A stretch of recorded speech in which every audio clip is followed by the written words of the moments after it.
UPSC परीक्षा में हिंदी और इंग्लिश लैंग्वेज को लेकर तो आपने कई तरह के विवाद सुने होंगे, लेकिन इस बार यूपीएससी में एक नया ही मामला सामने आया है,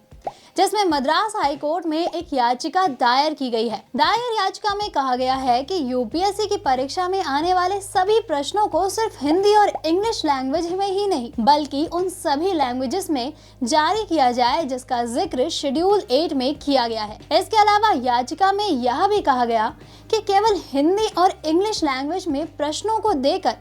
यूपीएससी उन सभी एस्पिरेंट्स के साथ भेदभाव कर रहा है जिनका लोकल लैंग्वेज कुछ और है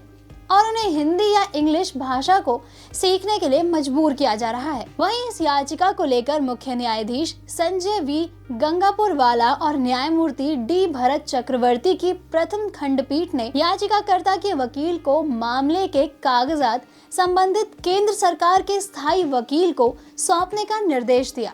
और 6 दिसंबर 2023 को सुनवाई करने का फैसला किया है। याचिकाकर्ता ने यह कहते हुए मामला दायर किया था कि सिविल सेवा परीक्षाओं के प्रश्न पत्र केवल हिंदी और अंग्रेजी में सेट किए जा रहे थे,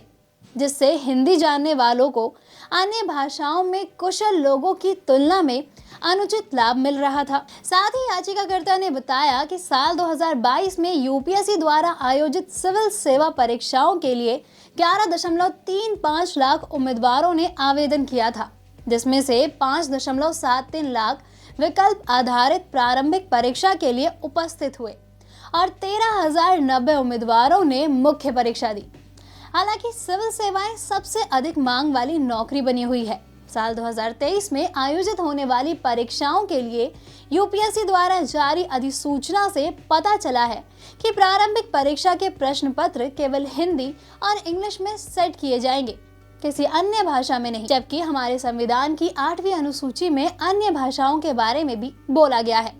जिसमें प्रश्न न जारी करके यूपीएससी भेदभाव कर रहा है और सामान्य रोजगार के अवसरों से कई एस्पिरेंट्स को वंचित कर रहा है, क्योंकि हिंदी या अंग्रेजी में कुशल उम्मीदवार अन्य लोगों की तुलना में प्रारंभिक परीक्षा आसानी से पास कर लेते हैं, जो कि मुख्य परीक्षा में शामिल नहीं हो पाते, जिसमें प्रश्नों का उत्तर इनमें से किसी में भी दिया जा सकता है। केवल अंग्रेजी और हिंदी में परीक्षा आयोजित करने से ऐसी स्थिति पैदा होती है जिसमें हर किसी को रोजगार में उचित और सामान्य अवसर नहीं मिलेगा। इसके परिणाम स्वरूप हिंदी भाषी राज्यों और गैर हिंदी भाषी राज्यों से आने वाले व्यक्तियों के लिए सामान्य अवसर प्रदान नहीं किया जाएगा। याचिकाकर्ता की ओर से जारी इस पिटीशन पर अब मद्रास हाई कोर्ट का क्या फैसला आता है, इस पर सभी यूपीएससी एस्पिरेंट्स की नजर बनी हुई है। वहीं इस पूरे मामले पर आपकी क्या राय है, उसे हमारे कमेंट सेक्शन में जरूर बताएं।